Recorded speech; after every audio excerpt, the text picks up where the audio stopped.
Dear friends, मैं Khan sir Delhi से। आज हम आपको सिखाएंगे मेटल और नॉन मेटल को कैसे पहचानेंगे।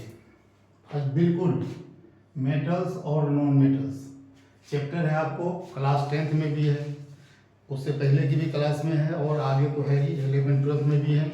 जो भी बच्चे हैं तो मैं आपको बिल्कुल सिंपली मैं आपको बताऊंगा कि क्या लिखा मैंने कि इलेक्ट्रॉनिक कॉन्फ़िगरेशन, इलेक्ट्रॉनिक विन्यास, क्या कहते हैं इलेक्ट्रॉनिक विन्यास। सबसे पहले मैं डेफिनेशन दूंगा कि इलेक्ट्रॉनिक कॉन्फ़िगरेशन क्या है। The distribution of electrons in the different orbits और shells of an atom is known as, या इज कॉल्ड इलेक्ट्रॉनिक कॉन्फ़िगरेशन। क्यों? क्या आपने देखा होगा कि एटम के अंदर बहुत सारे ऑर्बिट्स होते हैं। देखिए ये के सेल होगा, ये एल सेल होगा, ये एम सेल होगा। इस टाइप से जो इसके अंदर क्या है और डिस्ट्रीब्यूशन होगा, क्या कहेंगे द डिस्ट्रीब्यूशन ऑफ इलेक्ट्रॉन्स। तो ये हो गया के सेल, देखेंगे क्या ये के सेल है, ये एल सेल है और ये एम सेल है। और इसके बाद क्या होगा, ये एक और बता देता हूँ, जैसे देखेंगे ये एन सेल हो गया, ये हो गया एन सेल, क्या हो गया ये एम सेल हो गया, एम सेल, एन ऑर्बिट्स, क्या ये ऑर्बिट्स हैं। आज हम बताऊंगा, आज मैं आपको बताऊंगा कि ये ऑर्बिट्स जो हैं के एल एम, आपको पता है के को कितना रखने की कैपेसिटी है, के को 2 रखने की कैपेसिटी है। के में कितने इलेक्ट्रॉन आ सकते हैं, 2 इलेक्ट्रॉन।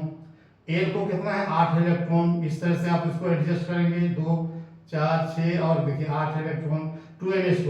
2n² नील बोर्ड में दिया था, याद होगा, 2n² की मदद से। एम में कितना है, इसको भी 8 से रखने की कैपेसिटी है, इसको भी 8 रखने की कैपेसिटी है, देखिए।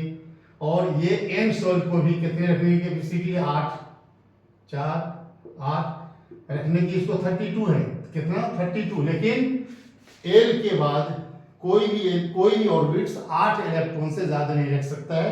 ये एनर्जी कंसिडरेशन को देखा था। चलिए आज हम आपको बताएंगे कि इलेक्ट्रॉनिक विन्यास से, इलेक्ट्रॉनिक कॉन्फ़िगरेशन से मेटल्स और नॉन मेटल्स को कैसे पहचानेंगे, बिल्कुल क्लियर कर दूंगा। देखिए सबसे पहले मैं आपको बताऊंगा, मैंने लिथियम से स्टार्ट किया है। लिथियम का जो एटॉमिक नंबर है, देखिए लिथियम का एटॉमिक नंबर मैं यहां दिखा रहा हूं। लिथियम का एटॉमिक नंबर कितना है, लिथियम का एटॉमिक नंबर होता है 3। बेरिलियम का कितना होता है 4। बोरॉन का कितना होता है 5। कार्बन का होता है 6। नाइट्रोजन का होता है 7। ऑक्सीजन का होता है 8। देखिए फ्लोरीन का होता है 9 और नियोन का होता है 10। सोडियम का होता है 11। मैग्नीशियम का होता है 12। देखा आपने। उसी तरह से एल्युमिनियम का कितना होता है, एल्युमिनियम का है आपको 13। इसका कितना होगा 14। फास्फोरस का कितना है, फास्फोरस का है 15। मैं सीक्वेंस में चल रहा हूं बढ़ते हुए क्रम में। सल्फर का कितना है 16। क्लोरीन का कितना होता है 17। आर्गन का है 18 और पोटासियम कितना है 19 और कैल्शियम कितना है 20। चलिए अब इससे पता चलेगा, अब आपको अगर आपसे पूछा जाए कि इसमें मेटल कौन है नॉन मेटल कौन है, कैसे बताएंगे। अब उसको पीट करके टन झन बोले तब बता देंगे, नहीं, इसकी जरूरत नहीं है। ये तो छोटे बच्चों का डेफिनेशन है कि मेटल्स आर मेल्लेबल एंड डक्टाइल, उसकी औसम प्रॉपर्टी है।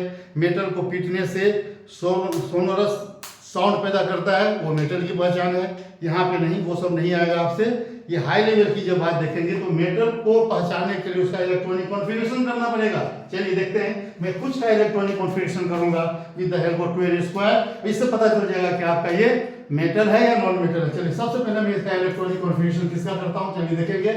देखिए इसका मैं करके दिखाता हूँ। क्या है ये, इसका क्या 7 इलेक्ट्रॉन है, देखिए, और इलेक्ट्रॉन कितने इसके पास 7। तो 7 का क्या मतलब होता है, 7 का के सेल में हम देंगे 2 इलेक्ट्रॉन और एल में आ जाएगा इसके 5 इलेक्ट्रॉन। इसका मतलब होगा देखिए के 5 2 7 हो गया, 7 हो गया।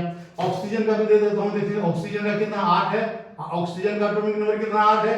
तो इसके के सेल में कितना इलेक्ट्रॉन देंगे 2 और एल में कितना दे देंगे हम, क्या हो गया 6। देखा आपने। अब फ्लोरीन को देखिए, फ्लोरीन का एटॉमिक नंबर कितना है 9। तो कितना है इसका, के में हम दे देंगे 2 इलेक्ट्रॉन और एल में दे देंगे कितना हो गया 9 है, तो 7 इलेक्ट्रॉन हो गए। अब आइए उसी तरह से देखें, सोडियम को देखते हैं। सोडियम को दिखा दूं मैं, सोडियम का एटॉमिक नंबर कितना है, 11। तो क्या होगा, के में देंगे 2 इलेक्ट्रॉन और एल में देंगे 8 इलेक्ट्रॉन और एम में देंगे 1 इलेक्ट्रॉन। मैग्नीशियम को देखा था, मैग्नीशियम का कितना है, मैग्नीशियम कितना होता है 12। तो इसका क्या होगा, के शेल में 2 इलेक्ट्रॉन, एल में कितना हो जाएगा 8 इलेक्ट्रॉन, और एम में कितना हो जाएगा, देखिए 8 2 10 2 12 2, एम शेल में 2 इलेक्ट्रॉन आ गया। अब आइए मैं आपको बहुत बड़ा राज खोलने वाला हूँ। इसका इलेक्ट्रॉनिक कॉन्फ़िगरेशन क्या होगा, के में होगा 2 इलेक्ट्रॉन, एल में कितना दे देंगे आप, एल में 1, और एम में कितना देंगे आप 3, 13 हो गया।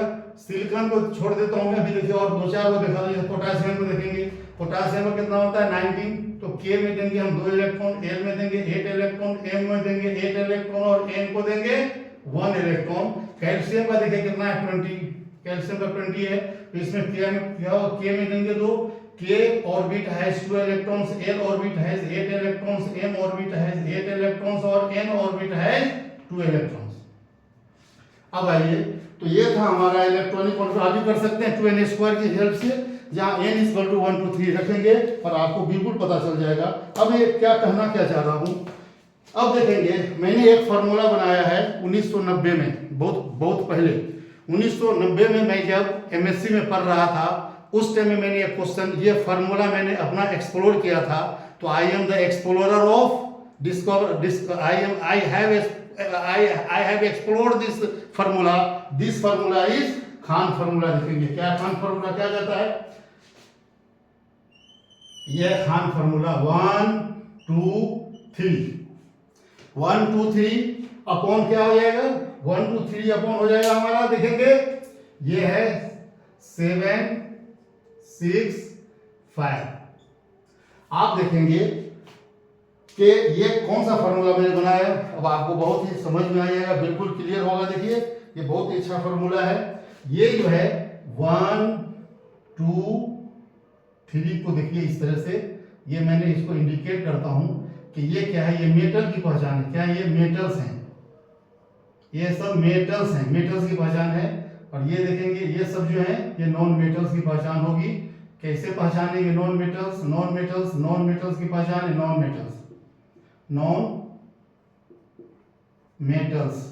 तो ये हमारा खान फार्मूला, क्या ये खान फार्मूला है, Khan's formula for chemistry, Khan's formula याद रखेंगे, खान्स फार्मूला। खान फार्मूला क्या कहता है आपको, अब देखेंगे क्या खान फार्मूला क्या कहता है। अगर हमने इलेक्ट्रॉनिक कॉन्फ़िगरेशन किया और लास्ट ऑर्बिट में अगर 1 आता है, लास्ट ऑर्बिट में अगर 1 इलेक्ट्रॉन आता है, उसको हम कहेंगे मेटल। देखिए तो 1 वाला कौन सा है, इसको देखिए ये क्या है। अब देखेंगे जैसे मैंने सोडियम को मेटल क्यों कहेंगे, इसके और लास्ट ऑर्बिट में 1 इलेक्ट्रॉन आया, देखिए 1 इलेक्ट्रॉन है तो ये मेटल हो गया, ये मेटल है, ठीक है, मेटल की पहचान हो गई। 2 वाला भी मेटल होगा, अगर हम इलेक्ट्रॉनिक कॉन्फ़िगरेशन करेंगे और 2 इलेक्ट्रॉन आता है वो भी मेटल होगा। देखिए मैग्नीशियम का मैंने क्या किया, मैग्नीशियम का मैंने इलेक्ट्रॉनिक कॉन्फ़िगरेशन किया, तो क्या इसके आउटर मोशन में कितना होता है 2 इलेक्ट्रॉन, तो मैग्नीशियम क्या है मेटल है। चलिए तो ये भी 2 वाला भी मेटल होगा। 3 वाला को देखते हैं, देखिए ये एल्युमिनियम का, ये 3 इलेक्ट्रॉन है, एल्युमिनियम के आउटर मोशन में कितना इलेक्ट्रॉन है 3 इलेक्ट्रॉन है, तो ये भी मेटल ही होगा। और मेटल क्या करता है कि मेटल जो है टग ऑफ वार जब होगा तो मेटल जो है due to energy consideration metal has to, और every metal has to lose electron due to energy consideration. आइए तो मेटल्स की पहचान क्या है, इलेक्ट्रॉन को लूज करता है और कैटायन बनाता है, और जितना इलेक्ट्रॉन लूज करता है उतना पॉजिटिव चार्ज आता है। बस इस बात को ध्यान रखेंगे। तो ये तो हमारा देखा, मैंने 3 को बता दिया। अब क्या 7 6 और 5 की बात करता हूं। अगर किसी इलेक्ट्रॉन किसी एटम के आउटर मोस्ट में 7 इलेक्ट्रॉन है तो समझेंगे वो नॉन मेटल है। जैसे एग्जांपल दे रहा हूं मैं, देखिए फ्लोरीन का मैंने यहाँ दिखेगा, फ्लोरीन का क्या है, एटॉमिक क्या दिया, फ्लोरीन के पास कितना इलेक्ट्रॉन है, इसके आउटर मोस्ट में 7 इलेक्ट्रॉन है, तो फ्लोरीन क्या हो गया नॉन मेटल है। ये फ्लोरीन क्या होगा नॉन मेटल होगा, देखेंगे। और उसी तरह से देखेंगे, और ऑक्सीजन को देखिए, ऑक्सीजन का क्या दिया मैंने 6 है, ऑक्सीजन के आउटर मोस्ट में 6 इलेक्ट्रॉन है, 6 इलेक्ट्रॉन है, तो ऑक्सीजन भी नॉन मेटल है। और उसी तरह से देखेंगे नाइट्रोजन की, देखिए नाइट्रोजन को अगर हमने देखें तो नाइट्रोजन के पास जो है आउटर मोस्ट में 5 इलेक्ट्रॉन्स है, तो नाइट्रोजन भी जो है क्या करेगा, वो नाइट्रोजन भी जो है नॉन मेटल है। इस तरह से क्या हो गया देखिए, तो 7 6 5 का एग्जांपल क्या देंगे, 7 6 5, 7 6 5 में फ्लोरीन हो गया, फ्लोरीन आ जाएगा, chlorine bromine iodine, chlorine bromine iodine, ये सभी को जो है 17 ग्रुप में रखा गया, जिसको हाइड्रोजन ग्रुप कहते हैं। ऑल हाइड्रो जो तो ये 4 इलेक्ट्रॉन्स हैं, 4 एलिमेंट्स है, क्लोरीन, ब्रोमीन, आयोडीन और फ्लोरीन, और these 4 elements have only 7 electrons in their outermost shell. तो ये सारे जो है 17 ग्रुप के जो एलिमेंट है इसको हम हाइड्रोजन ग्रुप कहते हैं, और ये इलेक्ट्रॉन क्या करेगा, इलेक्ट्रॉन गेन कर सकता है ड्यू टू एनर्जी कंसिडरेशन। तो देखेंगे, तो ये देखिए ये क्या है, ये तो इसको मैं बता सकता हूँ कि ये क्या हो गया, ये देखिए ये तीनों जो है क्या है, ये नॉन मेटल है, क्या है ये सारे नॉन मेटल्स हैं। क्लियर हो गए। और ये मेटल्स की पहचान में क्या देखेंगे, मेटल वाला कौन कौन सा है, सोडियम क्या होगा, सोडियम, देखिए ये सोडियम है, ये दोनों ये मेटल है, मेटल हो गया। ये देखिए एल्युमिनियम मेटल है, देखिए ये दोनों मेटल हैं, क्या ये मेटल्स हैं, ये भी मेटल है, मेटल ये भी मेटल है, ये भी मेटल, दोनों मेटल्स हैं, सोडियम पोटासियम। अब देखेंगे तो सोडियम और पोटासियम को देखिए, यहाँ पे मैंने दिखाया पोटासियम के क्या क्या कैल्शियम, क्या कैल्शियम को देखिए 28 इज 288 और 2 आ गया इसके आउटर मोशन में, ये भी नॉन मेटल हो गया, ये मेटल हो गया। तो आप यहाँ खान फार्मूला रखेंगे, after electronic configuration if you get 1 2 3 electrons in the outermost shell of an atom they will be metals, and ये आफ्टर इलेक्ट्रॉनिक कॉन्फिगरेशन मतलब इलेक्ट्रॉनिक विन्यास के बाद अगर आपको 5 6 7 देखिए 5 5 6 7 अगर इलेक्ट्रॉन आता है तो क्या करेंगे आप, वो नॉन मेटल की पहचान होगा। अब इसका देखेंगे क्या इसका लॉजिक क्या है, 1/7 2/5 6 और 3/5 का क्या मतलब होता है, आपको आपने पढ़ा होगा ऑक्टेट लॉ। क्या है ये octet law, octet law, octet law क्या कहता है, एक है ऑक्टेट लॉ, दूसरा डुएट लॉ है। ऑक्टेट और डुएट लॉ पढ़ा होगा आपने, डुएट लॉ, डुएट लॉ। तो ऑक्टेट लॉ कहता है कि जब किसी एलिमेंट के किसी एटम के आउटर मोस्ट शेल में जब 8 इलेक्ट्रॉन हो जाता है तो वो स्टेबल हो जाता है और रिएक्शन करने की काबिलियत छूट जाती है। तो 8 का मतलब क्या होता है, 8 का मतलब ऑक्टेट लॉ का मतलब होता है 8 इलेक्ट्रॉन, 8 इलेक्ट्रॉन,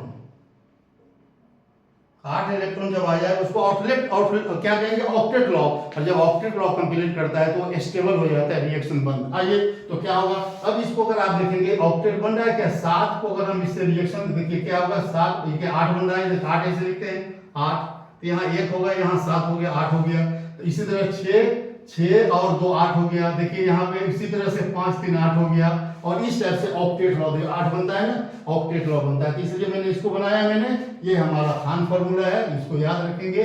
ऑक्टेट लॉ को देखिए और इस टाइप से जो बनता है, मुझे उम्मीद है कि आपको समझ में आ गया होगा। चलिए इसको लाइक शेयर जरूर सब्सक्राइब करें, धन्यवाद।